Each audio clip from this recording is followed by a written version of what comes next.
الحمدللہ رب العالمین والصلاة والسلام علی خاتم النبیین اما بعد فاعوذ باللہ من الشیطان الرجیم بسم اللہ الرحمن الرحیم الصلاة والسلام علیک یا رسول اللہ وعلی آلک واصحابک یا حبیب اللہ الصلاة والسلام علیک یا نبی اللہ وعلی آلک واصحابک یا نور اللہ۔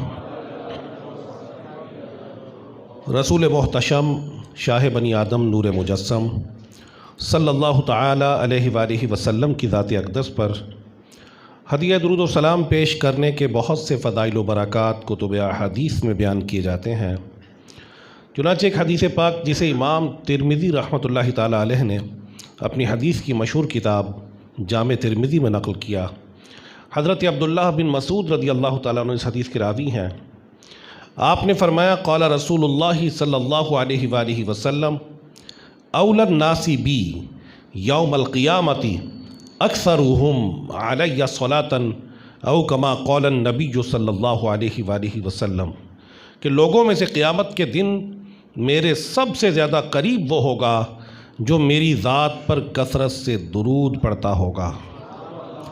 امیر المؤمنین خلیفۃ المسلمین حضرت سیدنا ابو بکر صدیق رضی اللہ تعالیٰ عنہ فرماتے ہیں، اور یہ جو روایت میں آپ کے سامنے بیان کر رہا ہوں یہ اپنے دور کے سب سے عظیم محدث حضرت علامہ شمس الدین محمد بن عبد الرحمن سخاوی، جو امام سخاوی کے نام سے پوری دنیا میں مشہور ہیں، ان کی ایک کتاب ہے بڑی مشہور القول البدیع۔ اس میں آپ نے یہ روایت نقل کی کہ حضرت ابو بکر صدیق رضی اللہ تعالیٰ عنہ نے فرمایا سمعت رسول اللہ صلی اللہ علیہ وسلم یقول من صلی علی کنت شفیعہ یوم القیامہ، کہ میں نے رسول اللہ صلی اللہ علیہ وآلہ وسلم کو یہ فرماتے ہوئے سنا کہ جس شخص نے میری ذات پر درود پڑھا کنت شفیعہ یوم القیامہ، میں قیامت کے دن اس کی شفاعت کروں گا۔ اور اس حدیث کے نیچے بالکل ایک اور حدیث اس کے بعد وہ روایت ہے امیر المؤمنین حضرت سیدنا علی کرم اللہ تعالی وجہہ الکریم سے۔ آپ نے فرمایا سمعت رسول اللہ صلی اللہ علیہ وسلم یقول، کہ میں نے رسول اللہ صلی اللہ علیہ وآلہ وسلم کو فرماتے ہوئے سنا من صلی علیہ صلاۃ کتب اللہ لہ قیراطا والقیراط مثل احد، کہ جس نے میری ذات پر درود پڑھا اللہ رب العزت اسے ایک قیراط اجر عطا فرماتا ہے۔ قیراط یا کیرٹ ایک دنیا کا پیمانہ بھی ہے، کسی دینار کے چھٹے حصے کو بھی قیراط کہا گیا، چوتھے حصے کو بھی کہا گیا، لیکن حدیث میں قیراط کی وضاحت یہ کی گئی والقیراط مثل احد، قیراط احد پہاڑ کے برابر ہے جو اللہ درود پڑھنے والے کو اپنے کرم سے عطا فرماتا ہے۔ ہم سب کو نیکیوں کا ایسا حریص ہونا چاہیے کہ جب ہمیں پتہ چلے کہ کسی عمل کی برکت کیا ہے، کسی عمل کا فائدہ کیا ہے، کسی عمل کا ثواب کیا ہے، تو اس ثواب کے حاصل کرنے کے لیے ہمیں فوری طور پر منہمک ہو جانا چاہیے اور اس ثواب کے حصول کے لیے جلدی کرنی چاہیے۔ حضرت عبداللہ بن عمر رضی اللہ تعالیٰ عنہما ایک بہت ہی جلیل القدر صحابی تھے۔ آپ رضی اللہ تعالیٰ عنہ کو ایک مرتبہ ایک حدیث پہنچتی ہے کہ رسول کریم صلی اللہ علیہ وآلہ وسلم نے فرمایا کہ جو کسی مسلمان کی نماز جنازہ میں شریک ہوا یہاں تک کہ قبرستان تک جا پہنچا، اس کی تدفین تک ساتھ رہا، تو اللہ رب العزت اسے 2 قیراط کا اجر عطا فرماتا ہے، اور فرمایا کہ جو جنازہ پڑھ کر لوٹ گیا اس کے لیے 1 کیرٹ کا اجر ہے، 1 قیراط کا اجر ہے۔ حضرت عبداللہ بن عمر رضی اللہ تعالیٰ عنہما تک یہ بات پہنچی تو آپ نے فرمایا کہ اس حدیث کی ویریفیکیشن کے لیے، اس کی آتھینٹسٹی کو چیک کرنے کے لیے میں نے کسی شخص کو، وہ عروہ بن زبیر تھے جو حضرت عائشہ کے بھانجے تھے، حضرت عائشہ رضی اللہ تعالیٰ عنہ کے پاس بھیجا اور ان سے تصدیق کروائی کہ یہ حدیث مجھ تک پہنچی ہے، کیا یہ درست ہے؟ تو ام المؤمنین نے فرمایا کہ بالکل یہ حدیث درست ہے۔ تو حضرت عبداللہ بن عمر رضی اللہ تعالیٰ عنہما کے بارے میں ملتا ہے کہ پھر آپ ساری زندگی افسوس کرتے رہے کہ افسوس ہم نے کئی قیرات کے اجر ضائع کر دیے۔ وہ کیسے کہ ہم جنازہ پڑھ کر لوٹ جاتے تھے، اگر ہم تدفین تک ساتھ رہتے تو یہ کیرٹ بھی ہمیں حاصل ہو جاتے۔ تو مسلمان کو ہمیشہ یہ کوشش کرنی چاہیے کہ وہ اپنی نیکیوں میں اضافہ کرے، درود پاک کی کثرت کرے، ذکر کی کثرت کرے، سبحان اللہ کی کثرت کرے، الحمدللہ کی کثرت کرے، اللہ اکبر کی کثرت کرے۔ ایک حدیث میں آتا ہے کہ 2 کلمے ایسے ہیں جو زبان پر بہت ہلکے ہیں لیکن میزان عمل پر بہت بھاری ہیں۔ وہ کیا ہے؟ سبحان اللہ و بحمدہ سبحان اللہ العظیم۔ سارے مل کر پڑھ لیں، سبحان اللہ و بحمدہ سبحان اللہ العظیم۔ حضرت ابو ہریرہ رضی اللہ تعالیٰ عنہ ایک مرتبہ پودا لگا رہے تھے۔ پودا لگانا ایک بڑی فضیلت، بڑے اجر کا کام ہے۔ تو ارشاد فرمایا کہ ابو ہریرہ کیا کر رہے ہو؟ عرض کی کہ یا رسول اللہ صلی اللہ علیہ وآلہ وسلم میں پودا لگا رہا ہوں۔ تو فرمایا کہ کیا تمہیں ایک ایسا عمل نہ بتا دوں کہ ہر لفظ کے بدلے اللہ جنت میں تمہارے لیے ایک درخت لگائے گا؟ کیا ایسا عمل نہ بتا دوں؟ عرض کی کہ یا رسول اللہ ارشاد فرمائیے۔ فرمایا سبحان اللہ، الحمدللہ، لا الہ الا اللہ، اللہ اکبر۔ ہر کلمے کے بدلے اللہ رب العزت تمہارے لیے جنت میں گھر لگا دے گا۔ تو مسلمان کو حریص ہونا چاہیے، جیسا کہ میں نے آپ کو شروع میں عرض کیا کہ درود و سلام ایک بہت پیارا وظیفہ ہے۔ یہ اتنا پیارا وظیفہ ہے کہ اگر انسان اپنی دعاؤں میں رسول اللہ صلی اللہ علیہ وآلہ وسلم کی ذات اقدس پر درود نہ پڑھے، دعا تو یقیناً اللہ رب العزت سے کرنی ہے، لیکن رب کائنات کا اپنے رسول صلی اللہ علیہ وآلہ وسلم سے پیار کیسا ہے کہ جو اپنی دعاؤں میں درود نہ پڑھے اس کی دعا رد کر دی جاتی ہے۔ جامع ترمذی میں حضرت عمر بن خطاب رضی اللہ تعالیٰ عنہ کا فرمان ہے، اور کیا ہی خوب فرمان ہے۔ آپ نے فرمایا الدعاء موقوف بین السماء والارض لا یصعد منہ شیء حتی تصلی علی نبیک، کہ دعا زمین و آسمان کے درمیان معلق رہتی ہے، یعنی اسے سسپینڈ کر دیا جاتا ہے زمین و آسمان کے درمیان۔ لا یصعد منہ شیء حتی تصلی علی نبیک، اس میں سے کچھ بھی اوپر نہیں جاتا جب تک تو اپنے نبی کی ذات پر درود نہ پڑھ لے۔ تو اپنی دعاؤں میں بھی درود پاک پڑھنا ہے، اللہ کی حمد و ثنا سے دعا شروع کرنی ہے، اس کے بعد درود پاک پڑھنا ہے، اور اس کے بعد سب سے پہلے اپنے لیے دعا کرنی ہے۔ یہ دعا کے آداب ہیں۔ اس کے بعد کسی بھی مسلمان کے لیے دعا کریں، اور آخر میں پھر اپنے لیے دعا کا اختتام کیا جائے۔ امید ہے کہ یہ باتیں یاد رہیں گی۔ صلو علی الحبیب صلی اللہ تعالی علی محمد وعلی آلہ وصحبہ وبارک وسلم۔ اللہ رب العزت کے فضل و کرم سے ہم نشتر کے اس ہاسٹل کے اس روم میں حاضر ہیں، اور کافی دیر سے آپ ذکر الہی عز و جل میں یقیناً مشغول ہوں گے۔ کافی دیر سے یہ سلسلہ جاری ہے کہ تلاوت قرآن بھی کی گئی، نعت بھی پڑھی گئی، اور اب آخر میں بیان کا سلسلہ ہے۔ بڑی خوش قسمتی اور سعادت کی بات ہے کہ جو لمحات اللہ رب العزت کے ذکر میں گزریں، جو رب کائنات کی یاد میں گزریں، جو اس کے پیارے حبیب صلی اللہ علیہ وآلہ وسلم کا وصف بیان کرتے ہوئے گزریں، جو پیارے رسول صلی اللہ علیہ وآلہ وسلم کی مدح سرائی میں وقت گزرے، وہ باعث سعادت اور منفعت ہے۔ سنن نسائی کی ایک روایت ہے کہ رسول کریم رؤوف الرحیم صلی اللہ علیہ وآلہ وسلم ایک مرتبہ حضرات صحابہ علیہم رضوان کے درمیان تشریف لائے۔ تو حضرات صحابہ علیہم رضوان آپس میں کچھ گفتگو فرما رہے تھے، ایک حلقے کی صورت تھی، گفتگو فرما رہے تھے۔ تو جب پیارے آقا صلی اللہ علیہ وآلہ وسلم تشریف لائے تو وہ سب رک گئے۔ آپ نے فرمایا کہ ابھی تم کیا ذکر کر رہے تھے؟ تو عرض کی کہ یا رسول اللہ صلی اللہ علیہ وآلہ وسلم، آپ کے تشریف لانے سے پہلے ہم اللہ تبارک و تعالیٰ کا اس بات پر شکر ادا کر رہے تھے کہ رب تبارک و تعالیٰ نے آپ کے ذریعے ہمیں ہدایت عطا فرمائی۔ ہم اللہ کا شکر ادا کر رہے تھے کہ رب نے آپ کو ہماری ہدایت کا ذریعہ بنایا، اس بات پر اللہ کا شکر کر رہے تھے۔ تو رسول کریم رؤوف الرحیم صلی اللہ علیہ وآلہ وسلم نے فرمایا کیا واقعی ایسا ہے؟ انہوں نے عرض کی کہ واللہ ایسا ہی ہے کہ ہم آپ کی صورت میں جو نعمت ہمیں رب نے دی، اس نعمت کے ملنے پر اللہ رب العزت کا شکر ادا کر رہے تھے۔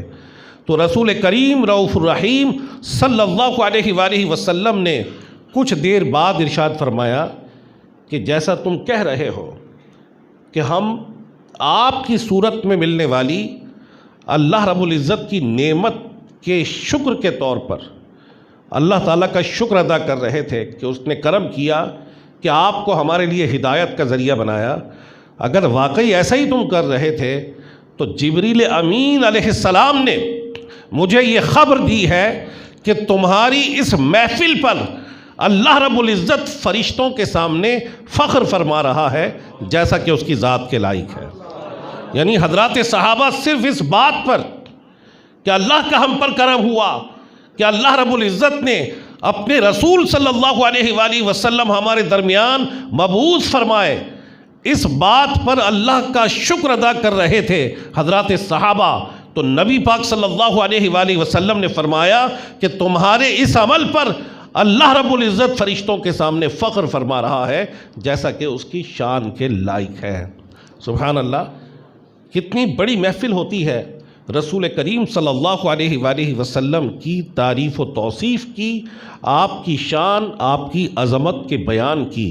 حضرات صحابہ علیہم رضوان اکثر ایسی محافل کا انعقاد کیا کرتے تھے۔ ایک صحابی حضرت ابو طفیل رضی اللہ تعالیٰ عنہ، جنہیں کہا جاتا ہے، آپ کی کنیت تھی، بڑے مشہور تھے، اور روایات کے مطابق یہ سب سے آخری صحابی تھے کہ جن کا انتقال ہوا۔ ایک مرتبہ یہ حج کے لیے تشریف لے گئے، لوگوں کو پتہ چلا کہ صحابی رسول آئے ہیں، لوگ آپ کے گرد جمع ہو گئے۔ عام طور پر جن لوگوں نے حج کیا ہوا ہو ان کو یہ اگر آپ میں سے کسی نے کیا حج، اللہ سب کو حج کی سعادت نصیب فرمائے۔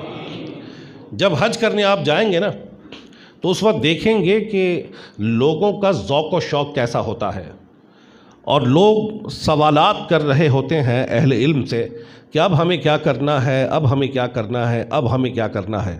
تو صحابی رسول جب حج کے موقع پر لوگوں کو ملے تو لوگوں کا جمع غفیر تھا جو ان کی زیارت کے لیے حاضر ہوا، اور جمع غفیر نے آ کر یہ مسئلہ نہ پوچھا کہ منی میں نماز کیسے پڑھنی ہے، عرفات میں قیام کیسے کرنا ہے، مزدلفہ میں رات کیسے گزارنی ہے، رمی جمرات کیسے کرنی ہے، قربانی کیسے کرنی ہے۔ ان لوگوں نے کوئی مسئلہ نہ پوچھا، بلکہ یہ پوچھا کہ ابو طفیل یہ بتاؤ کہ رسول کریم صلی اللہ علیہ وآلہ وسلم کیسے تھے؟ صف لنا رسول اللہ صلی اللہ علیہ وآلہ وسلم، ہمارے سامنے توصیف بیان کرو، صف لنا، ہمارے سامنے توصیف بیان کرو کہ کیسے تھے ہمارے رسول صلی اللہ علیہ وآلہ وسلم۔ حضرت ابو طفیل رضی اللہ تعالیٰ عنہ نے رسول کریم صلی اللہ علیہ وآلہ وسلم کے چہرہ پر انوار کی کیفیات کو بیان کیا، آپ کی گفتگو کو بیان کیا، آپ کے انداز کو بیان کیا، آپ کے طریقہ کار کو بیان کیا۔ تو یہ سلسلہ شروع سے چلا آ رہا ہے کہ اللہ رب العزت کے پیارے نبی کریم صلی اللہ علیہ وآلہ وسلم کی ذات اقدس کے حوالے سے ذکر کرتے رہے لوگوں کے سامنے۔ حضرت عمرو بن عاص رضی اللہ تعالیٰ عنہ، سبحان اللہ، ان کی اپنی ایک کیفیت تھی، ہر صحابی رضی اللہ تعالیٰ عنہ کی اپنی ایک کیفیت تھی۔ حضرت عمرو بن عاص رضی اللہ تعالیٰ عنہ جب ان کی وفات کا وقت قریب آیا تو آپ رو رہے تھے۔ جب وفات کا وقت قریب آیا تو آپ رونے لگ گئے۔ تو حضرت عبداللہ بن عمر نے پوچھا ابا جان کس چیز نے آپ کو رونے پر مجبور کیا؟ تو فرمایا کہ اس بات پر رو رہا ہوں کہ جب میرے اسلام قبول کرنے کا وقت آیا تو رسول کریم صلی اللہ علیہ وآلہ وسلم نے مجھے بیعت کے لیے فرمایا کہ اے عمرو بن عاص اپنا ہاتھ آگے کرو. تو جیسے ہی میں نے ہاتھ آگے کیا میں نے ہاتھ ہٹا لیا, ہاتھ پیچھے کر لیا. تو فرماتے ہیں کہ رسول کریم صلی اللہ علیہ وآلہ وسلم نے فرمایا اے عمرو بن عاص اپنا ہاتھ پیچھے کیوں ہٹا لیا؟ فرماتے ہیں کہ میں نے عرض کی کہ یا رسول اللہ صلی اللہ علیہ وآلہ وسلم جو میرے پچھلے گناہ ہوئے ہیں ان کا کیا بنے گا؟ جو میرے پچھلے گناہ ہو چکے ان کا کیا ہوگا؟ فرمایا کہ رسول کریم صلی اللہ علیہ وآلہ وسلم نے فرمایا کہ اے عمرو بن عاص کیا تمہیں معلوم نہیں کہ اسلام پچھلے گناہوں کو مٹا دیتا ہے؟ اسلام ہجرت اور حج پچھلے گناہوں کو مٹا دیتے ہیں. اور فرمایا کہ رسول کریم صلی اللہ علیہ وآلہ وسلم کی ایسی ہیبت مجھ پر تھی کہ اگر کوئی شخص کہے کہ حلیہ مصطفیٰ بیان کرو تو میں رسول کریم صلی اللہ علیہ وآلہ وسلم کی کیفیت کسی کے سامنے بیان نہیں کر سکتا. اتنا ادب اور احترام کرنے والے تھے رسول پاک صلی اللہ علیہ وآلہ وسلم کا. فرمایا کہ کوئی مجھے کہے کہ رسول کریم صلی اللہ علیہ وآلہ وسلم کی کیفیت کو بیان کرو تو میں بیان نہیں کر سکتا. حضرت علی سے پوچھا گیا کہ علی آپ بتائیں. آپ نے فرمایا لم ارا قبلہ ولا بعدہ مثلہ, کہ رسول کریم صلی اللہ علیہ وآلہ وسلم جیسا نہ آپ سے پہلے کبھی دیکھا گیا نہ آپ کے بعد کبھی دیکھا گیا. آپ کی ہستی تو وہ ہے. حضرت حسان بن ثابت رضی اللہ تعالیٰ عنہ جب رخ زیبہ کو دیکھتے ہیں تو پکار اٹھتے ہیں وَأَحْسَنُ مِنْكَ لَمْ تَرَ قَطُّ عَيْنِي, کہ یا رسول اللہ صلی اللہ علیہ وآلہ وسلم آپ جیسا حسن و جمال والا میری آنکھ نے کبھی دیکھا ہی نہیں. وَأَجْمَلُ مِنْكَ لَمْ تَلِدِ النِّسَاءُ, آپ جیسا خوبصورت کبھی کسی عورت نے پیدا ہی نہیں کیا. خُلِقْتَ مُبَرَّأً مِنْ كُلِّ عَيْبٍ كَأَنَّكَ قَدْ خُلِقْتَ كَمَا تَشَاءُ, یا رسول اللہ آپ کو ہر عیب سے پاک پیدا کیا گیا, گویا کہ آپ کو ویسا پیدا کیا گیا جیسا آپ چاہتے تھے. حضرت ابو ہریرہ رضی اللہ تعالیٰ عنہ سے کسی شخص نے پوچھا کہ رسول اللہ صلی اللہ علیہ وآلہ وسلم کیسے تھے؟ فرمایا ما رأیت شیئا احسن من رسول اللہ, میں نے رسول اللہ صلی اللہ علیہ وآلہ وسلم سے بہتر کسی چیز کو نہیں دیکھا. فرمایا کأن الشمس تجری فی وجہہ, ایسا محسوس ہوتا کہ جیسے سورج میرے آقا کے چہرے میں چل رہا ہے. اور حضرات صحابہ علیہم رضوان میں سے بعض کا یہ بیان ہے کہ رسول پاک صلی اللہ علیہ وآلہ وسلم بسا اوقات جب حالت مسرت میں ہوتے, جب خوشی کے عالم میں ہوتے اور کسی کمرے میں تشریف لے جاتے تو کمرے کی دیواروں کا عکس ہم اپنے آقا کے رخسار مبارک میں دیکھ لیتے تھے. ایسا اللہ رب العزت نے رسول کریم صلی اللہ علیہ وآلہ وسلم کے رخ تاباں کو بنایا, ایسا حسن و جمال کا پیکر بنایا. دنیا میں انسان جن چیزوں کی وجہ سے کسی شخص سے محبت کرتا ہے اللہ رب العزت نے وہ تمام اوصاف, وہ تمام کمالات اپنے پیارے رسول صلی اللہ علیہ وآلہ وسلم کو عطا فرمائے تھے. انسان یا تو حسن کی وجہ سے کسی سے محبت کرتا ہے, تو حسن کی بات آپ نے سنی کہ رسول کریم صلی اللہ علیہ وآلہ وسلم کے صحابہ کی گواہی کہ ایسا حسین و جمیل تو ہم نے دیکھا ہی نہیں. حضرت عبداللہ بن رواحہ رضی اللہ تعالیٰ عنہ فرماتے ہیں کہ اگر رسول اللہ صلی اللہ علیہ وآلہ وسلم کے اور معجزات آپ کے میریکلز کسی پر ظاہر نہ ہوتے تو صرف آپ کا چہرہ پر انوار اس بات کی گواہی کے لیے کافی تھا کہ آپ اللہ رب العزت کے سچے رسول ہیں. حضرت جابر بن سمرہ رضی اللہ تعالیٰ عنہ آپ بیان کرتے ہیں کہ رسول کریم صلی اللہ علیہ وآلہ وسلم ہمارے درمیان تشریف لائے. ایسی حالت میں تشریف لائے کہ جب 14ویں رات کا چاند چمک رہا تھا, تو آپ بیان کرتے ہیں کہ ایسا حلہ مبارک زیب تن فرمایا ہوا تھا جس میں سرخ رنگ کی ڈوریاں تھیں۔ فرمایا کہ کبھی میں آپ کے رخ پر انوار کو دیکھتا، کبھی میں چاند کو دیکھتا، تو چند مرتبہ ایسا ہی میں نے کیا تو میں پکار اٹھا، خدا کی قسم چاند کے سامنے رسول کریم صلی اللہ علیہ وآلہ وسلم کا چہرہ پر انوار اتنا روشن، اتنا واضح تھا کہ میں نے یہ کہہ دیا خدا کی قسم وہ چاند بھی آپ کے سامنے ماند لگ رہا تھا۔ تو یہ حسن و جمال کی بات۔ اگر عمل کی بات کی جائے، کردار کی بات کی جائے، ذات کی عظمت کی بات کی جائے، تو رسول کریم صلی اللہ علیہ وآلہ وسلم جیسی ذات آپ کو پوری انسانیت کی تاریخ میں کہیں نہیں ملے گی۔ آپ اپنے جو بھی مضامین پڑھتے ہیں، بڑی بڑی ریسرچز آپ نے پڑھی ہوں گی، میڈیکل سائنس کے بڑے بڑے آرٹیکلز آپ نے پڑھے ہوں گے، لیکن جو آرٹیکلز لکھنے والے ہیں ان کی زندگیوں کے بارے میں آپ کو کوئی تفصیلی معلومات نہیں ہوں گی۔ کون تھے، کیا تھے، وہ لوگ کیسے تھے، ان کی عملی زندگی کیسے تھی۔ کئی لوگ ایسے کہ بڑے بڑے سائنٹسٹ، بڑے بڑے ڈاکٹرز، بڑے بڑے انٹلیکچوئلز، بڑے بڑے اپنے دور کے سلاطین، وہ لوگوں کو تو اچھی اچھی باتیں بتا گئے،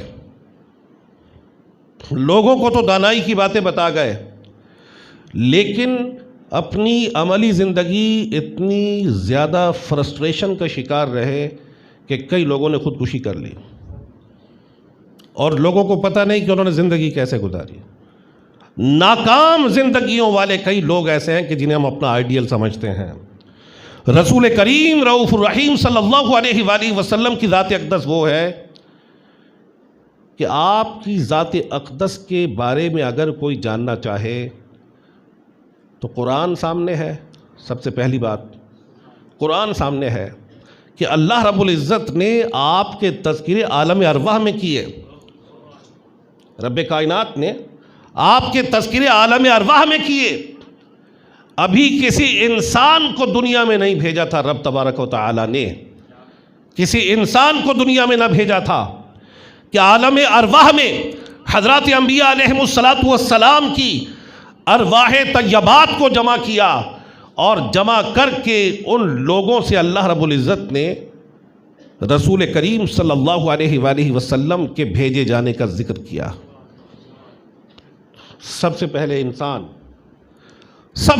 انسان جو جسمانی وجود کے ساتھ دنیا میں تشریف لائے وہ حضرت آدم علیہ السلام ہے۔ معذرت کے ساتھ کئی ڈاکٹرز ایسے، مجھے ایک ڈاکٹر ملے، کہتے ہیں جی بات یہ ہے کہ میں تو ڈارون کی تھیوری کا قائل ہوں۔ تو میں نے کہا ٹھیک ہے جی، آپ جس کی تھیوری کے قائل ہیں آپ ویسے ہی آئے ہوں گے، ہم تو قرآن اور حدیث کی تھیوری کے قائل ہیں۔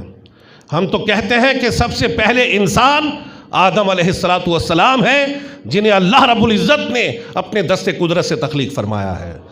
یہ سائنس کی تھیوریز، آج ایک تھیوری آپ کے سامنے آئی، کل اس کا رد ہو گیا، پرسوں اس کا رد ہو گیا، سال بعد اس کا رد ہو گیا، 2 سال بعد اس کا رد ہو گیا۔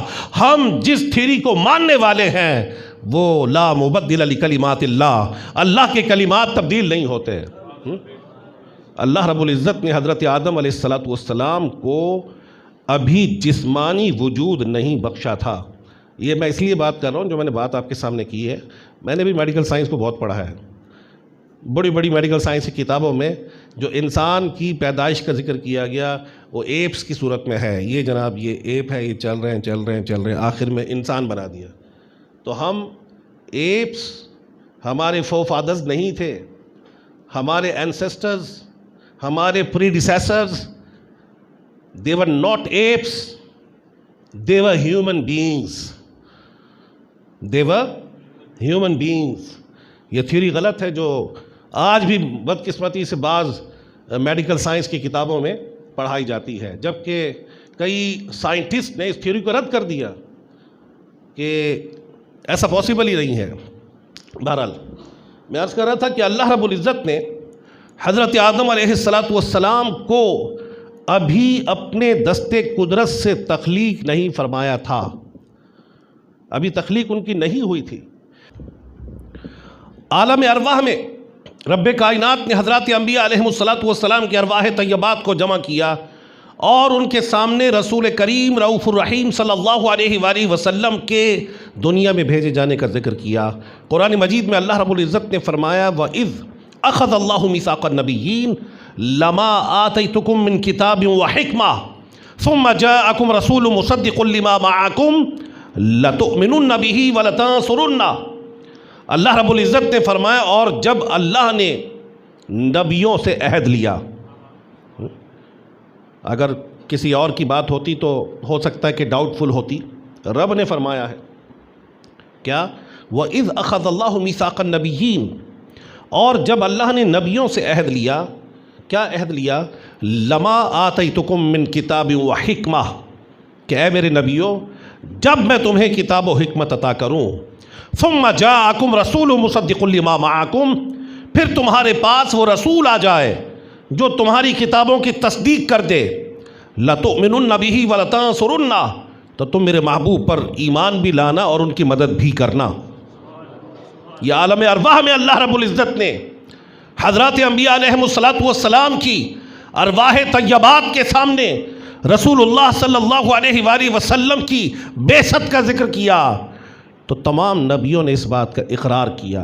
حضرت مولا علی کرم اللہ تعالی وجہہ الکریم فرماتے ہیں یہی وجہ ہے کہ جتنے بھی نبی دنیا میں تشریف لائے، ہر نبی علیہ السلام نے دنیا سے جانے سے پہلے اپنی امت کے سامنے رسول پاک صلی اللہ علیہ وآلہ وسلم کا ذکر خیر کیا کہ اگر وہ تمہارے درمیان آ جائیں تو ان پر ایمان بھی لانا، ان کی مدد بھی کرنا۔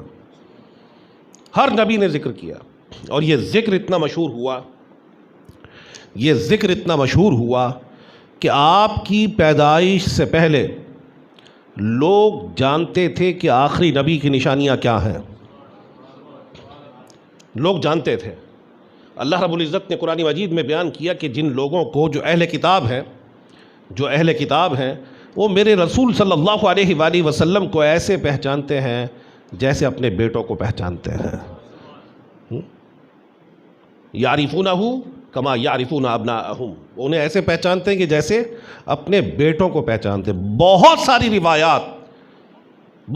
روایات موجود ہیں کہ رسول کریم صلی اللہ علیہ وآلہ وسلم کی جب بعثت ہوتی ہے تو یہود و نصارہ کو پتہ چل جاتا ہے کہ آپ اللہ رب العزت کے آخری نبی دنیا میں تشریف لا چکے ہیں۔ حضرت حسان بن ثابت رضی اللہ تعالیٰ عنہ، آپ نے تقریباً 120 سال کی عمر پائی۔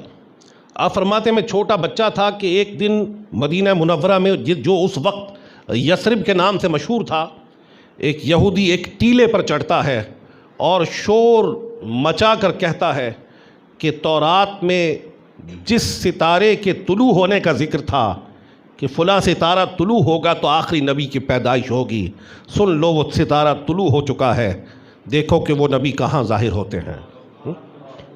فرمایا مجھے یاد تھا، اور جب رسول کریم صلی اللہ علیہ وآلہ وسلم مدینہ منورہ تشریف لائے، حضرت حسان بن ثابت رضی اللہ تعالیٰ عنہ دائرہ اسلام میں داخل ہونے والوں میں پہلے لوگوں میں شامل تھے۔ حضرت ابو سعید خدری رضی اللہ تعالیٰ عنہ کا بھی یہ بیان ہے، اور ایک روایت میں ہے کہ مکہ المکرمہ میں رسول کریم صلی اللہ علیہ وآلہ وسلم کی پیدائش کا جو وقت تھا، اس دن اور اس رات ایک یہودی پکار کر قریش سے کہہ رہا تھا کہ کیا تمہارے ہاں کوئی بچہ تو پیدا نہیں ہوا؟ ان کو پتہ نہیں تھا کہ اتنے معروف نہیں تھے، نبی پاک صلی اللہ علیہ وآلہ وسلم کا گھر اتنا معروف نہیں تھا، ظاہر ہے کہ آپ کے والد گرامی کا پہلے انتقال ہو چکا تھا۔ اگلے دن کسی نے کہا ہاں ایک بچہ پیدا ہوا ہے لیکن وہ یتیم ہے، اس کے والد فوت ہو گئے ہیں۔ اس یہودی نے کہا کہ مجھے دیکھنے دو وہ بچہ کیسا ہے۔ تو جب وہ یہودی آتا ہے اور رسول کریم صلی اللہ علیہ وآلہ وسلم کے چہرے پر انوار کی زیارت کرتا ہے تو بے ہوش ہو جاتا ہے۔ جب ہوش میں آیا تو کہنے لگا افسوس اے بنی اسرائیل، تم سے نبوت رخصت ہو گئی، اور اے قریشیو تمہیں مبارک ہو کہ اللہ رب العزت کے آخری نبی تمہارے درمیان تشریف۔ بہت ساری روایات آپ صلی اللہ علیہ وآلہ وسلم کی شان و عظمت کے بارے میں ہمیں ملتی ہیں۔ تو میں عرض کر رہا تھا کہ کسی بھی وجہ سے کوئی شخص اگر کسی کو آئیڈیل بناتا ہے، کوئی نہ کوئی اس کی خصوصیت کو دیکھا جاتا ہے کہ اس کا حسن کیسا ہے۔ میرے آقا حسن میں بے مثل و بے مثال، اس کا علم کیسا ہے، اس ہستی کے علم کی کیفیت کا عالم کیا ہوگا کہ جس کے بارے میں رب نے فرمایا وَعَلَّمَكَ مَا لَمْ تَكُنْ تَعْلَمْ، اے محبوب ہم نے آپ کو وہ سکھا دیا جو آپ نہیں جانتے تھے۔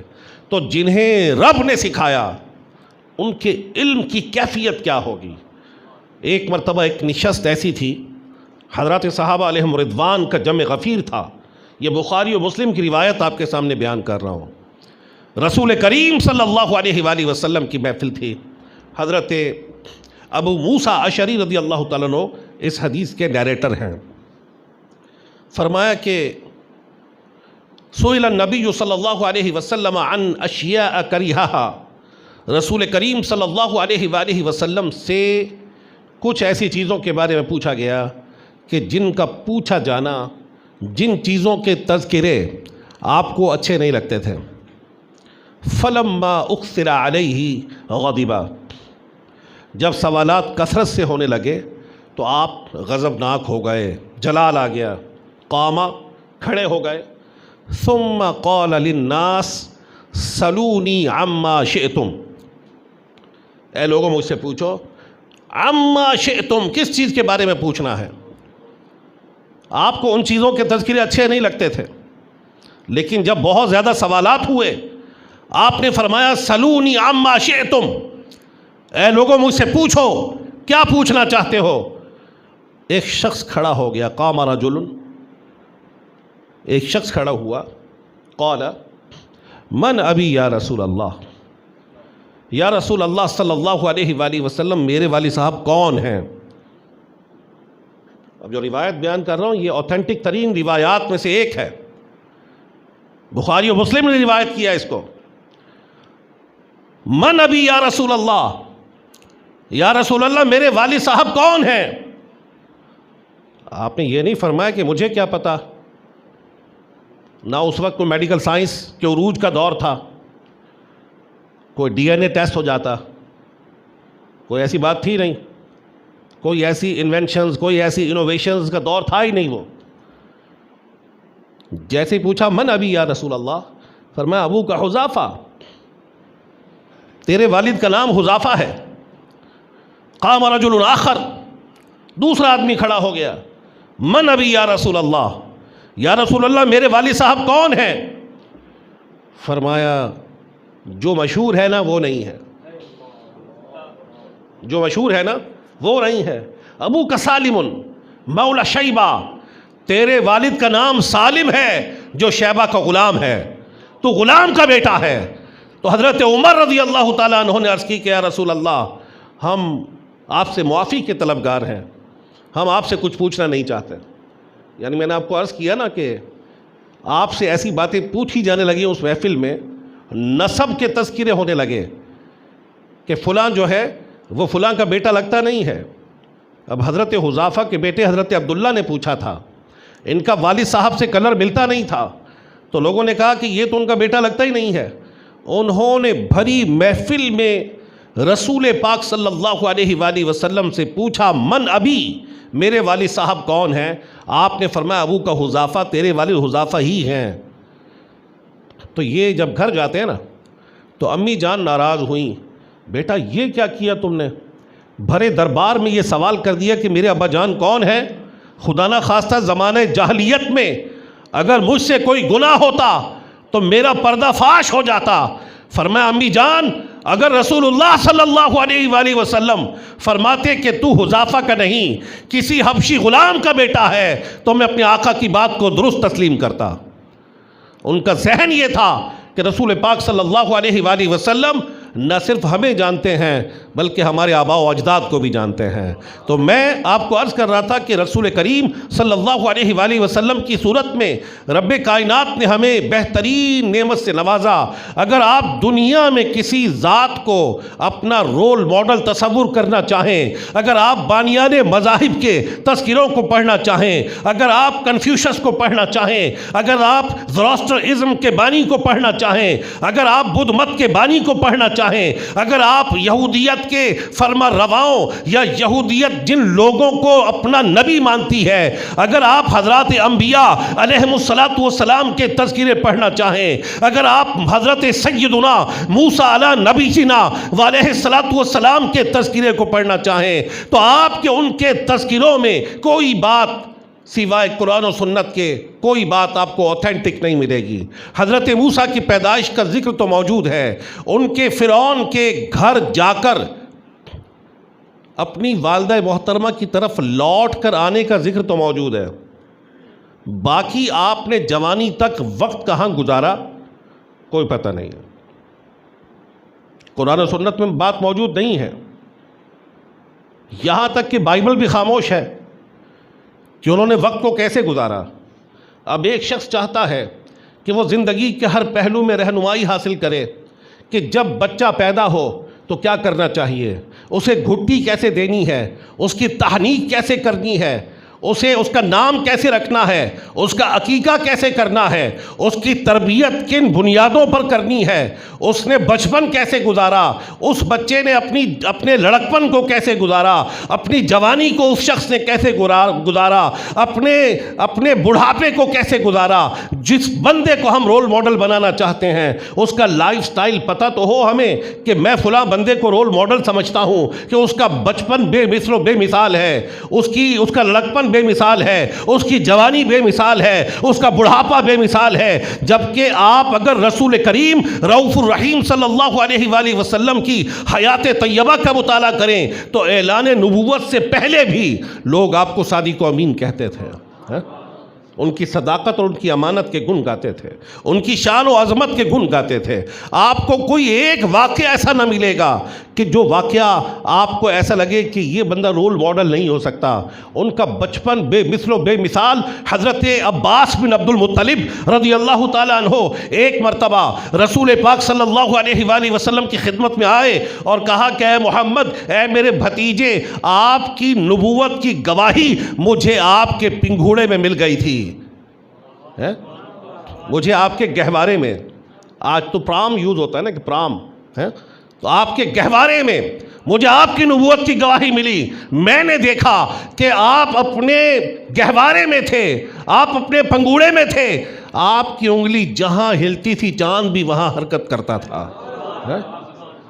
تو میرے رسول صلی اللہ علیہ وآلہ وسلم نے جب یہ سنا تو فرمایا کہ چاند میرے ساتھ کھیلتا تھا، مجھے رونے سے بعد رکھتا تھا، اور جب میں اپنی والدہ کے پنگوڑے میں تھا تو چاند کے زیر عرش سجدہ کرنے کی آواز کو بھی سنتا تھا۔ ان کی سماعت کا عالم دیکھیں۔ اور پھر جب رسول پاک صلی اللہ علیہ وآلہ وسلم چند سال کے تھے، تقریباً 4 سال کی بعد روایات میں آتا ہے، حضرت حلیمہ سعدیہ رضی اللہ تعالی عنہا کے گھر تشریف فرما تھے۔ مدت رضاعت تو پوری ہو چکی تھی، لیکن ان دنوں مکہ المکرمہ میں کوئی وبا تھی، واپس بھیج دیا جاتا ہے طائف۔ تو آپ اپنے رضائی بھائیوں بہنوں کے ساتھ جب تشریف لے جاتے ہیں، ان کا کام تھا بھیڑ بکریاں چرانا، ان کے ساتھ تشریف لے جاتے ہیں، تو ایک مرتبہ بچوں نے دیکھا کہ سفید لباس میں کوئی شخص آیا ہے، اس نے رسول پاک صلی اللہ علیہ وآلہ وسلم کو لٹا کر آپ کے سینہ مبارک کو چاک کیا ہے، اس میں سے آپ کے قلب مطہر کو نکالا ہے، اور اس میں سے ایک بلیک کلر کا سپاٹ جو تھا اس کو نکال کر پھر سینہ مبارک کو چاک کر دیا۔ تو وہ بچے ڈر گئے کہ یہ اس بندے نے ہمارے بھائی کو قتل کر دیا ہے۔ وہ دوڑے دوڑے آئے اور کہا کہ امی جان، کوئی شخص آیا تھا، اس نے ہمارے بھائی محمد کو معاذ اللہ قتل کر دیا ہے۔ تو وہ بھاگی بھاگی آئیں، جب دیکھا کہ رسول پاک صلی اللہ علیہ وآلہ وسلم وہاں تشریف فرما ہیں اور کچھ ہلکے سے سہمے ہوئے نظر آ رہے ہیں۔ تو یہ کیا تھا؟ علماء نے یہ بیان کیا کہ کسی بندے میں ہلکا سا بھی جو شیطانی اثر ہونے کا چانس ہونا تھا، اللہ رب العزت نے اپنے حبیب صلی اللہ علیہ وآلہ وسلم کو اس سے بھی محفوظ رکھا، اس سے بھی پاک رکھا۔ اور جب معراج پر تشریف لے گئے، اس وقت کی روایات اوتھینٹک موجود ہیں کہ حضرت جبریل امین نے آپ کو حتیم میں لا کر آپ کے سینے مبارک کو چاک کیا اور قلب مطہر کو نکال کر آب زمزم سے اس کو دھویا۔ دیکھیں، پہلے تو یہ تصور نہیں تھا، بعد میں میڈیکل سائنس نے یہ ثابت کر دیا کہ ایسا پاسبل ہے کہ کسی شخص کی ہارٹ سرجری ہو تو وہ بندہ ہارٹ نکلنے کے باوجود جب سرجری ہو رہی ہو تو زندہ رہ سکتا ہے۔ یہ میڈیکل سائنس نے بعد میں ثابت کیا۔ رسول کریم صلی اللہ علیہ وآلہ وسلم کی ذات اقدس کے حوالے سے ہمیں 1450 سال پہلے پتہ چل گیا کہ آپ صلی اللہ علیہ وآلہ وسلم کے قلب منور کو 2 مرتبہ نکال کر چاک کیا گیا اور آپ صلی اللہ علیہ وآلہ وسلم کے سینہ مبارک میں روحانیت کو اور نورانیت کو بھرا گیا۔ تو میں عرض کر رہا تھا کہ آپ جس بندے کو رول ماڈل بنانا چاہتے ہیں، آپ بڑے سے بڑے انٹلیکچوئل کو دیکھیں، آپ بڑے سے بڑے واریر کو دیکھیں، آپ بڑے سے بڑے لیڈر کو دیکھیں، آپ بڑے سے بڑے کمانڈر کو دیکھیں، آپ بڑے سے بڑے فلاسفر کو دیکھیں، پوری انسانیت کی تاریخ میں آپ کو ایک بندہ بھی ایسا نہیں ملے گا جو پوری زندگی میں آپ کے لیے ہدایت کا سامان دینے والا ہو، جو بچوں کو ہدایت دے رہا ہو، جو لڑکوں کو ہدایت دے رہا ہو، جو جوانوں کو ہدایت دے رہا ہو، جو ماں باپ کا ادب کرنے کی تعلیم دے رہا ہو۔ آپ اگر بائبل کو اٹھا کر دیکھیں، آپ کو 10 کمانڈمنٹس آف بائبل ملیں گے، احکام 10، یا وہ مختصر ملے گا کہ جو ہمارے لیے انکمپلیٹ ہے، جس میں رد و بدل کر دیا گیا، جس میں تحریف کر دی گئی، جو اوتھینٹک سورسز کے ذریعے ہمارے پاس نہیں آیا، لوگوں نے اس میں تحریف کر دی۔ لیکن رسول کریم رؤوف الرحیم صلی اللہ علیہ وآلہ وسلم کی ذات اقدس وہ ہے کہ پیدائش سے لے کر وصال ظاہری تک آپ صلی اللہ علیہ وآلہ وسلم کی ساری حیات طیبہ ہمارے سامنے ہے۔ رول ماڈل تو وہ ہوتا ہے کہ جو پریکٹیکلی اپنا کردار لوگوں کے سامنے واضح کرے۔ فلاسفرز جو ہوتے ہیں نا، بڑی اچھی اچھی باتیں لکھتے ہیں۔ کنفیوشس کو میں نے پڑھا، بہت اچھی باتیں ملیں گی۔ ایرسٹوٹل کو پڑھا، بہت اچھی اچھی باتیں ملیں گی، لیکن عمل کہاں ہے؟ عملی طور پر آپ کو کچھ نہیں ملے گا کہ اس کی زندگی کیسی تھی، کیا انداز اپنایا، کتنے لوگوں نے اس کو فالو کیا، کتنے لوگوں نے اس کے نظریات کو اپنایا۔ جبکہ رسول کریم رؤوف الرحیم صلی اللہ علیہ وآلہ وسلم بے سر و سامانی کے عالم میں اعلان نبوت فرماتے ہیں۔ فاقوں میں زندگی گزرتی ہے، اور یہ فاقے اختیاری تھے۔ یہ آپ کو بتا دو، یہ فاقے اختیاری تھے۔ آپ نے حضرت عائشہ کو فرمایا، یا عائشہ لو شئت لصارت معی جبال الذھب، اے عائشہ اگر میں چاہوں تو میرے ساتھ سونے کے پہاڑ چلنے لگ جائیں۔ یہ فقر و فاقہ اختیاری تھا۔ یہ ایک بہترین انداز سے زندگی گزار کر رول ماڈل بننا تھا، اور رب نے بنایا تھا۔ کسی نے حضرت عائشہ سے پوچھا کہ رسول پاک صلی اللہ علیہ وآلہ وسلم کے اخلاق کیا تھے، رضی اللہ تعالیٰ عنہ، ان کے اخلاق کیا تھے؟ آپ نے فرمایا، کیا تو نے قرآن نہیں پڑھا؟ اخلاق جو ہوتا ہے یہ وہ نہیں ہے جو ہم کسی سے اچھے انداز سے گفتگو کریں۔ اخلاق اعمال حسنہ کی پریکٹس کا نام ہے۔ اخلاق کیا ہے؟ اعمال حسنہ کی پریکٹس کا نام ہے، اعمال حسنہ کی تکمیل کا نام ہے۔ تو کیا تھا؟ پوچھا کہ اخلاق کیا تھے رسول کریم صلی اللہ علیہ وآلہ وسلم کے؟ فرمایا، کیا تو نے قرآن نہیں پڑھا؟ فرمایا، کان خلقہ القرآن، نبی پاک کے اخلاق تو قرآن تھے۔ اگر نبی پاک صلی اللہ علیہ وآلہ وسلم کے اخلاق کو دیکھنا ہے، وہ تو قرآن تھے۔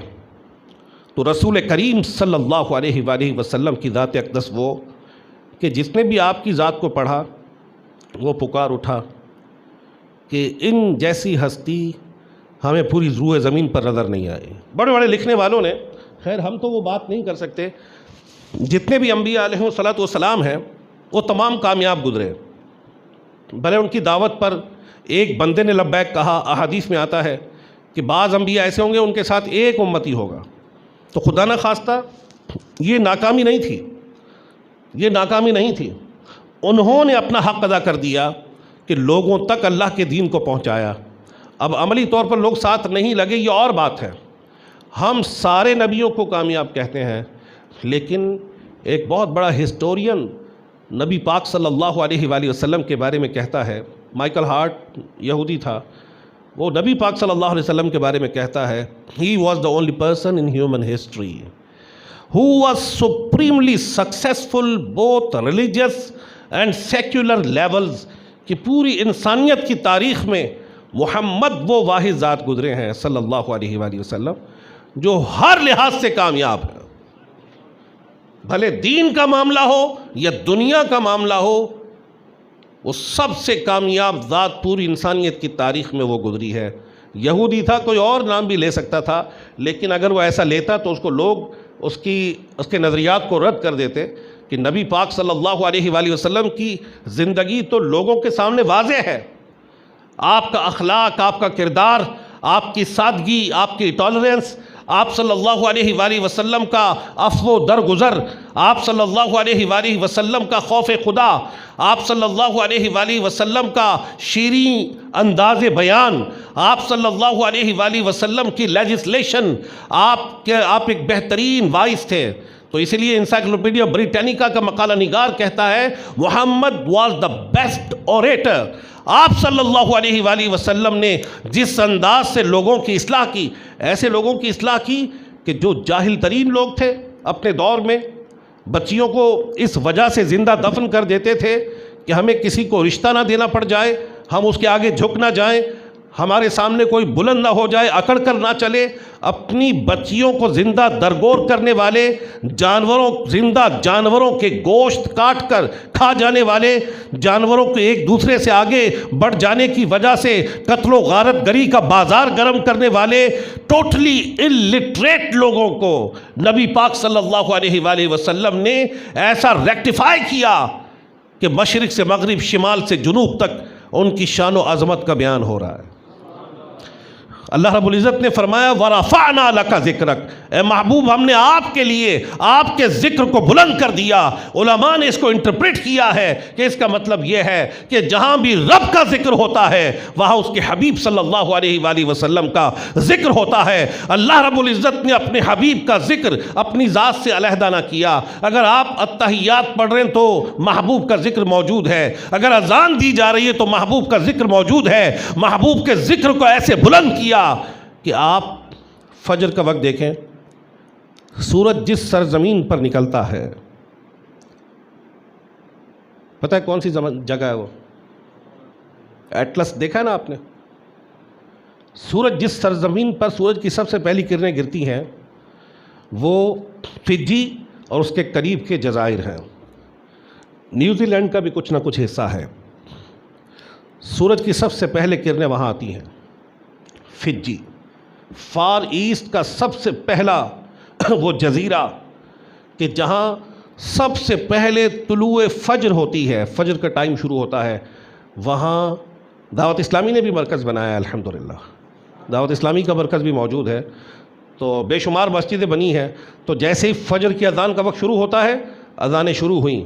جب اذانیں شروع ہوئیں تو اس کے بعد آہستہ آہستہ یہ ویسٹ کی طرف صبح صادق ہو رہی ہے۔ وہاں سے نکلیں، نیوزی لینڈ کے شہروں سے ہوتے ہوئے آسٹریلیا، انڈونیشیا، یہاں فجر کی اذانیں ہو رہی ہیں۔ وہاں سے ہوتے ہوتے آپ ملیشیا آ جاتے ہیں، جاپان آ جاتے ہیں، فار ایسٹ کے دیگر ممالک میں آ جاتے ہیں، کوریا میں آ جاتے ہیں، اور یہ مالدیپ وغیرہ ان جزائر میں آ جاتے ہیں۔ آہستہ آہستہ اذان ہو رہی ہے۔ پھر انڈیا میں ہوئی، انڈیا کے بعد یعنی پہلے بنگلہ دیش میں ہوئی، پھر انڈیا میں ہوئی، پھر پاکستان میں ہوئی، اور پاکستان میں جب کراچی میں ہوئی تو اس کے بعد آہستہ آہستہ یہ ایمریٹس کی طرف صبح صادق کا وقت آ رہا ہے۔ ایمریٹس میں جب اذان فجر ہوئی تو اس کے بعد ایمریٹس میں پھر عمان بھی ساتھ ہے، اس کے بعد بحرین، کویت، عراق اور سعودیہ یہ آ جاتے ہیں۔ جیسے ہی یہ ایریاز ختم ہوتے ہیں پھر افریقہ کا وہ حصہ شروع ہو جاتا ہے جہاں ایکویٹر ہے، جیسے کینیا ہے، ایسٹ افریقہ، کینیا کے ساتھ ساتھ آپ دیکھیں کہ تنزانیہ بھی ساتھ ہے، یوگنڈا بھی ساتھ ہے، وہاں اذان کا وقت ہو رہا ہے۔ اس کے بعد جناب آپ سدرن افریقن کنٹریز کی طرف جاتے ہیں، وہاں اذان کا وقت شروع ہو جاتا ہے۔ پھر یہ اذان کا وقت آگے بڑھتا ہوا یورپین کنٹریز کی طرف جاتا ہے، اور یورپین کنٹریز کے بعد یہ لیٹن امریکہ کی طرف جاتا ہے، اور لیٹن امریکہ میں سب سے، اس کے بعد امریکہ میں، کینیڈا میں، اور پھر سب سے آخری جو زمینی ایریا ہے دنیا کا وہ ہے الاسکا میں۔ جب الاسکا میں فجر کی اذان ہو رہی ہوتی ہے، وہاں فجی میں ظہر کی اذان کا وقت ہو جاتا ہے۔ راؤنڈ دا کلاک پوری دنیا میں اذان کی آواز گونج رہی ہے۔ جب اللہ اکبر ہوتا ہے تو اشہد ان محمد رسول اللہ بھی ہوتا ہے۔ ایک حدیث میں ہے کہ میرے رسول صلی اللہ علیہ وآلہ وسلم نے فرمایا تھا، جس کا مضمون ہے کہ ایک وقت آئے گا کہ میرا یہ دین دنیا کے ہر خیمے تک پہنچے گا۔ یعنی آپ دیکھیں کہ بے سر و سامانی کا عالم 3 سال شیب ابی طالب میں محصور کر دیا جاتا ہے۔ 3 سال کہ کھانا پینا بھی نہیں جائے گا، درختوں کے پتے کھانے پر مجبور کر دیا جاتا ہے، چمڑے ابال کر پینے پر مجبور کر دیا جاتا ہے، چمڑے بھون کر ان کو کوٹ کر ستو کی طرح استعمال کرنے پر مجبور کیا جاتا ہے۔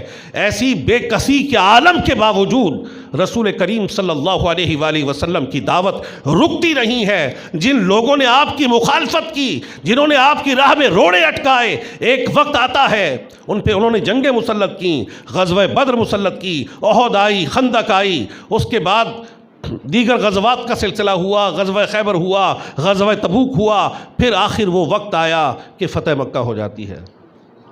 ایک محنت ہے، ایک کوشش ہے۔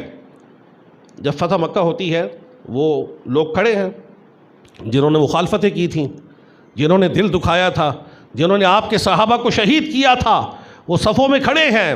لیکن آپ صلی اللہ علیہ وآلہ وسلم نے فرمایا لا تثریب علیکم اليوم، آج میں اپنا وہی جملہ تمہارے سامنے کہتا ہوں جو میرے بھائی یوسف علیہ السلام نے اپنے بھائیوں کے سامنے کہا تھا، جسے قرآن نے بیان کیا لا تثریب علیکم اليوم، آج تم پر کوئی پکڑ نہیں، کوئی مواخذہ نہیں۔ آپ نے بھی یہی فرمایا، ان سب کو آزادی کا پروانہ دیا تو مکہ المکرمہ کلمہ شہادت کی آواز سے گونج اٹھا۔ ایسا لیڈر آپ کو کہاں ملے گا؟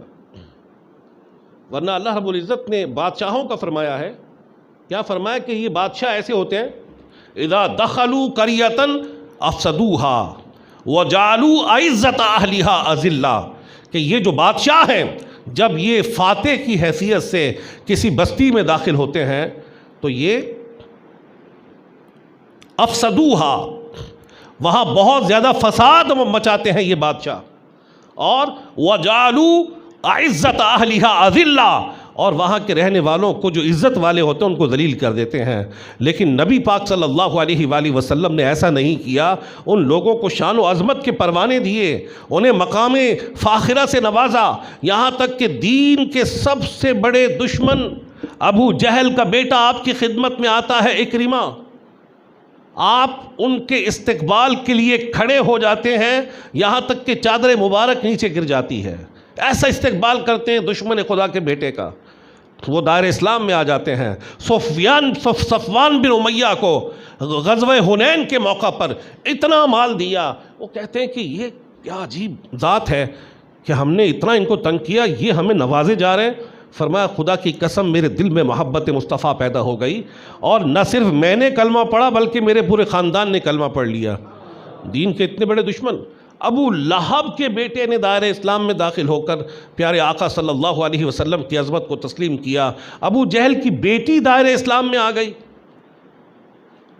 یعنی کتنے بڑے دشمنان خدا، ان کی اولاد تبدیل ہو گئی، اس سے بڑا انقلاب کیا ہوگا۔ پھر حضرت اکرمہ نے اپنی ساری زندگی جہاد میں گزار دی۔ حضرت ابو سفیان نے رضی اللہ تعالیٰ عنہ، انہوں نے کیا کیا، جنگ یرموک میں شرکت کی، یہاں تک کہ جنگ یرموک میں ایک دن ایسا آیا کہ دشمنوں نے صرف مسلمانوں پر تیر برسائے، اور اس تیر کے لگنے کی وجہ سے آپ کی ایک آنکھ بھی ضائع ہو گئی۔ تو یہ جتنے بھی بڑے بڑے لوگ تھے، پھر انہوں نے اپنی زندگیاں اللہ کے دین کے لیے وقف کر دیں۔ اپنی جانوں کے نذرانے اللہ رب العزت کی راہ میں پیش کر دیے۔ حضرت خالد بن ولید رضی اللہ تعالیٰ عنہ ساری زندگی دین اسلام کی راہ میں لڑتے رہے، لیکن تمنا رہی کہ کاش میں شہید ہو جاؤں، لیکن شہید نہیں ہو پائے۔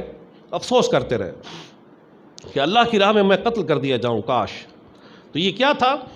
یہ رسول کریم صلی اللہ علیہ وآلہ وسلم کا انداز تھا، آپ کی تعلیم تھی، آپ کی تربیت تھی کہ لوگوں کے خون کے پیاسے، لوگوں کے خون کو بچانے والے بن گئے۔ تو وہ ہمارے لیے بہترین رول ماڈل ہے۔ تو یہ ربیع الاول کا جو اجتماع ہوتا ہے، اس اجتماع کا مقصد یہی ہے کہ ہم اپنے رسول صلی اللہ علیہ وآلہ وسلم کی حیات طیبہ کو پڑھیں۔ آپ یقیناً مختلف کتابیں پڑھتے ہوں گے، مختلف سبجیکٹس آپ پڑھتے ہوں گے، بڑی بڑی کتابیں میں نے دیکھی ہیں، میڈیکل سائنسز کی کتابیں بڑی وسیع کتابیں ہوتی ہیں، وہ پڑھتے ہیں آپ۔ والدین نے آپ کو بھیجا بھی اس لیے ہے کہ آپ ڈاکٹر بنیں، اور اللہ آپ کو کامیاب بھی کرے کہ آپ اچھے ڈاکٹر بنیں۔ پرسوں ایک کنسلٹنٹ کے ہاں محفل میلاد تھا، ان کے والد صاحب بھی ساتھ کھڑے تھے۔ وہ کہتے ہیں میں نے اپنے بچے کو یہ کہا تھا کہ تم ڈاکٹر ضرور بنو گے، لیکن مخلوق خدا کی خدمت کرنا۔ تو کیا ہوا؟ عام طور پہ جو ڈاکٹر بن جاتا ہے اس کو مخلوق اکثر بھول جاتی ہے، پھر وہ اس چکر میں ہوتے ہیں کہ بس ہمیں سب سے پہلے تو جو پیسہ خرچ ہوا ہے وہ پورا کرنا ہے، اور اس کے بعد ہم نے اپنی فیس اور اپنے معاملات کو بڑا عجیب و غریب کرنا ہے۔ پتہ نہیں کیا کچھ ہوتا ہے، میڈیکل ریپس جو ہوتے ہیں یہ بھی ہمیں لالچ دیتے ہیں کہ ہماری میڈیسن لکھیں اور یہی لکھیں، یعنی مریض کا خیال نہیں ہوتا۔ تو میں نے ان کا انداز دیکھا کہ وہ FCPS ہیں اور بہت زبردست کارڈیالوجسٹ ہیں، لیکن ان کی فیس جو ہے انہوں نے 500 روپے رکھی ہے اپنی جو پریکٹس کر رہے ہیں۔ وہ کہتے ہیں کہ اگر کسی کے پاس یہ بھی نہیں ہوتے، میں وہ بھی نہیں لیتا۔ پھر انہوں نے بتا رہے تھے کہ ایک مشین منگوائی ہے ایکو کارڈیوگرافی کی مشین منگوائی ہے۔ وہ کہتے ہیں کہ بعض ایسے پیشنٹس آتے ہیں، کہتے ہیں کہ ہمارے پاس تو کچھ بھی نہیں ہے، تو ان کی فری ایکو بھی کر دیتے ہیں۔ بعض اوقات دوا بھی اپنی طرف سے دلوا دیتے ہیں کہ ٹھیک ہے یہ دوا بھی لے لیں۔ تو اگر آپ نیت کر لیں کہ ایسی خدمت مخلوق خدا کی کرنی ہے۔ ایک اور اسپیشلسٹ ہیں، شہباز شریف ہاسپٹل میں ہیں، اور وہ زبردست آرتھوپیڈک سرجن ہیں، ملتان کے مشہور سرجن ہیں، ہیڈ آف دا ڈپارٹمنٹ ہیں۔ وہ کہتے ہیں کہ مجھے بہت سارے دوست کہتے ہیں کہ یار تم نے کیا کمایا، فلاں ڈاکٹر کو دیکھو، فلاں کو دیکھو، اتنی کوٹھیاں بنا لیں۔ تو میں نے کہا بھائی بات یہ ہے کہ اگر 50 کروڑ بھی چھوڑ کر چلا جاؤں گا تو وہ میرے اوپر وبال ہی ہوگا، میری اولاد کھائے گی نا، میں تو قبر میں اس کا حساب دے رہا ہوں گا۔ تو بس ٹھیک ہے، میرے لیے اتنا کافی ہے کہ اللہ کے کرم سے میرا گزارا اچھا ہو رہا ہے، ہینڈسم سیلری مل رہی ہے، مجھے کوئی ضرورت نہیں ہے۔ تو اپنی نیت سب سے پہلے یہ کریں کہ میں جو ڈاکٹر بنوں گا میں واقعی مخلوق خدا کی خدمت کروں گا۔ ماشاءاللہ یہاں ڈاکٹر عامر اعظم صاحب موجود ہیں، یہ بھی ہمارے بڑے پرانے دوست ہیں۔ میں آپ کو بتاؤں یہ عامر اعظم صاحب یہ کم از کم میرے اندازے کے مطابق 15 سال سے میرے ان سے تعلق ہے، ایسے ہی یہ نیورو سرجن ہے ماشاءاللہ۔ تو ان کا بھی یہی حال ہے، یہ بھی درویش آدمی ہے۔ اگر پیشنٹ کہتا ہے میرے پاس کچھ نہیں ہے تو ٹھیک ہے، کچھ نہیں، خیر ہے۔ تو آپ کوشش کریں کہ اللہ رب العزت کے بندوں کو فیسیلیٹیٹ کریں، یہ نیت کریں۔ یہ دنیا کی زندگی گزر جاتی ہے، ایسی خدمت کر جائیں کہ اس حدیث کا حصہ پالیں، خیر الناس من ينفع الناس، کہ بہترین لوگوں میں سے بہترین وہ ہے جو دوسروں کے لیے فائدہ مند ہو، نفع بخش ہو۔ ایسے بنیں، ایسی خدمت کریں۔ یہ پیسہ یہ آنے جانے والی چیز ہے، یہ پیسہ کامیابی نہیں ہے۔ یہ فرعون کے پاس بھی بہت تھا، قارون کے پاس بھی بہت تھا، شداد کے پاس بھی بہت تھا، سب برباد ہو گئے۔ پیسے سے کامیابی نہیں ہوتی۔ ہمارے نبی صلی اللہ علیہ وآلہ وسلم کی ذات اقدس کو دیکھیں کہ روایات میں آتا ہے کہ 2 مہینے ہو جاتے تھے۔ حضرت عائشہ فرماتی ہیں رضی اللہ تعالیٰ عنہ، حضرت عائشہ فرماتی ہیں 2 مہینے ہمارے گھر میں چولہا نہیں جلتا تھا، صرف پانی اور کھجور پر گزارا ہوتا تھا۔ لیکن آپ دیکھیں پوری دنیا ان کے صدقے میں کھا رہی ہے، اور انہیں سب رول ماڈل سمجھتے ہیں، تو ان کے طریقہ کار پر چلنا یہی کامیابی ہے۔ اللہ رب العزت نے فرمایا من یطع اللہ ورسولہ فقد فاز فوزا عظیما، جس نے اطاعت کی اللہ کی اور اس کے رسول صلی اللہ علیہ وآلہ وسلم کی، تحقیق اس نے سب سے بڑی کامیابی پائی۔ تو آپ کے والدین نے آپ کو بھیجا کہ آپ ڈاکٹر بنیں۔ یقیناً کچھ لوگ ایسے بھی ہوں گے کہ جو بڑی مشکل سے افورڈ کر رہے ہوں گے آپ کی فیس کو، ہوتا ہے، ایسے خاندان کے لوگ بھی ہوتے ہیں، سارے امراء کے بچے نہیں ہوتے۔ تو یہ والدین کی محبت ہے، محنت ہے جو آپ پہ کر رہے ہیں، اور اس لیے میں کہتا ہوں کہ اللہ آپ کو کامیاب بھی کرے اور ان کی دعائیں آپ کے حق میں قبول کرے، آپ ڈاکٹر بنیں، لیکن دل میں نیت رکھیں کہ میں نے مخلوق خدا کی خدمت کرنی ہے۔ میں آپ کو آخر میں بس یہ بتانے والا تھا، جس کی تمہید میں نے باندھی، وہ کیا تھا کہ رسول پاک صلی اللہ علیہ وآلہ وسلم کی ذات اقدس بدقسمتی سے ہم مسلمان نظر انداز کرتے ہیں۔ ہم مسلمان آپ کی ذات اقدس کو نظر انداز کرتے ہیں۔ یہ جتنے بھی لوگ یہاں موجود ہیں، میں ہاتھ کھڑے نہیں کرواؤں گا آپ سے کہ میں کہوں کہ جناب ہاتھ کھڑے کریں، آپ مجھے بتائیں کہ کس کس نے پڑھا ہے، میں ہاتھ کھڑے نہیں کرواؤں گا، صرف سٹرائک کرنا چاہتا ہوں، ہلکی سی نوک کرنا چاہتا ہوں۔ کیا کہ ہم نے بہت کچھ پڑھ لیا، میڈیکل سائنسز بھی پڑھی، بہت خدمات سر انجام دیں ہم نے، لیکن کیا ہم نے سیرت طیبہ کی ایک کتاب پڑھی ہے؟ یہ آپ سب سے میں کہتا ہوں، ایک کتاب سیرت النبی کی پڑھی ہم نے، اور شومی قسمت جواب یہی آئے گا کہ نہیں پڑھ سکے۔ ایسے ہی بدقسمت یہ نہیں پڑھ سکے، ایسا ماحول نہیں ملا، نہیں پڑھ سکے۔ تو میں آپ کو دو کتابوں کا بتاتا ہوں، وہ اس لیے دو کتابوں کو بتا رہا ہوں کہ یہ مختصر ہیں، ورنہ سیرت پر تو بڑی بڑی کتابیں لکھی گئیں۔ میرے پاس گھر پر ایک کتاب ہے سیرت النبی صلی اللہ علیہ وسلم پر، اس کا نام ہے سبل الہدی والرشاد فی سیرت خیر العباد۔ یہ 12 جلدوں پر کتاب ہے۔ آپ بڑے مصروف لوگ ہیں، اس لیے میں دو کتابیں بتا رہا ہوں۔ ایک کتاب تو ایک ایسے بندے کی بتا رہا ہوں کہ جو یو کے میں جینیس سمجھا جاتا تھا، بڑا نام تھا اس کا یو کے میں، ایک بہت بڑی پرسنالٹی کا ذکر آپ کے سامنے کر رہا ہوں۔ اس کا نام تھا مارٹن لنگز۔ کیا نام تھا؟ Martin lungs, MARTIN، Martin LINGS، lungs. یہ اس لیے اسپیل کر رہا ہوں کہ تاکہ آپ گوگل پر سرچ کر لیں، آپ کو مل جائے گی اس کی کتاب۔ مارٹن لنگز نے بڑے بڑے لوگوں کی کتابوں کو پڑھا۔ اس نے امام غزالی رحمۃ اللہ تعالیٰ علیہ کی تصوف کی کتابوں کی ٹرانسلیشن پڑھی، تو ٹرانسلیشن پڑھی تو وہ مسلمان ہو گیا مارٹن لنگز۔ پھر اس کو یہ ادراک ہوا کہ کیوں نہ امام غزالی کے نبی کی سیرت کو میں پڑھوں۔ میں امام غزالی سے اتنا متاثر ہو گیا، اتنے بڑے فلاسفر تھے، ان کے نبی کی سیرت کیوں نہیں پڑھوں؟ تو اس نے سیرت النبی کی ایک کتاب پڑھی، اور کتاب پڑھنے کے بعد پھر اس نے سیرت النبی پر ایک کتاب لکھی۔ میں اس کتاب کو آپ کو بتا رہا ہوں۔ اچھا، یہ بتا رہا ہوں کہ مارٹن لنگز نے مسلمان ہونے کے بعد اپنا نام رکھا ابو بکر سراج الدین۔ کیا رکھا؟ ابو بکر سراج الدین، اس نے اپنا نام رکھا۔ آپ اس کی سیرت کی کتاب ابھی سرچ کر لیں، آپ کو مل جائے گی گوگل پر کہ محمد his life based on authentic sources، یعنی جو authentic sources تھے نا ان کی زندگی کے، اسی پر اس نے اس کتاب کو لکھا ہے۔ تو یہ بہت مختصر ایک ہی جلد میں یہ کتاب ہے۔ میں کہتا ہوں کہ اگر کوئی انگلش کا شوقین ہے تو یہ کتاب پڑھ لے، اور اگر اردو میں پڑھنی ہے تو آپ گوگل پر ایک اور کتاب ڈاؤن لوڈ کر سکتے ہیں۔ یہ دعوت اسلامی .net نے اس کتاب کو اپلوڈ کیا ہے۔ اس کتاب کا نام ہے سیرت مصطفیٰ صلی اللہ علیہ وآلہ وسلم بائے عبد المصطفیٰ الازہری۔ یہ جامعۃ الازہر یونیورسٹی کے فارغ التحصیل تھے۔ آپ ان کی یہ سیرت کی کتاب پڑھ لیں، تقریباً 650 صفحات پر یہ کتاب ہے۔ اب یہ کتابیں پڑھیں گے نا تو آپ کو رسول پاک صلی اللہ علیہ وآلہ وسلم کی سیرت کی لائٹ سی گلمپسز ملیں گے،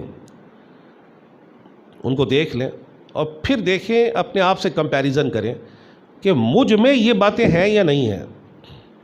تو انشاءاللہ جب سیرت پڑھیں گے نا تو یہ ذہن بنے گا کہ انشاءاللہ تبارک و تعالی میں ان چیزوں کو اپناؤں گا اور اپناؤں، اور اسی میں فائدہ، اسی میں نجات، اسی میں آخرت کی کامیابی ہے.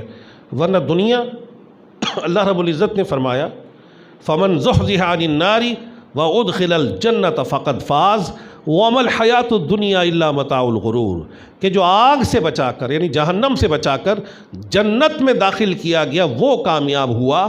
وما الحیات الدنیا الا متاع الغرور، دنیا کی زندگی کیا ہے؟ یہ تو دھوکے کا مال ہے.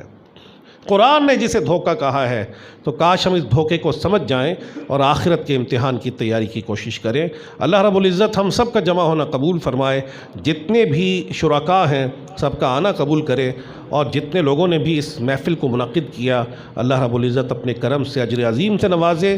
اور جو بھی ہماری اتھارٹیز تھیں جنہوں نے اس اجتماع کی پرمیشن دینی تھی اور دی، اللہ رب العزت اپنے کرم سے انہیں بھی اس کا ریوارڈ عطا فرمائے.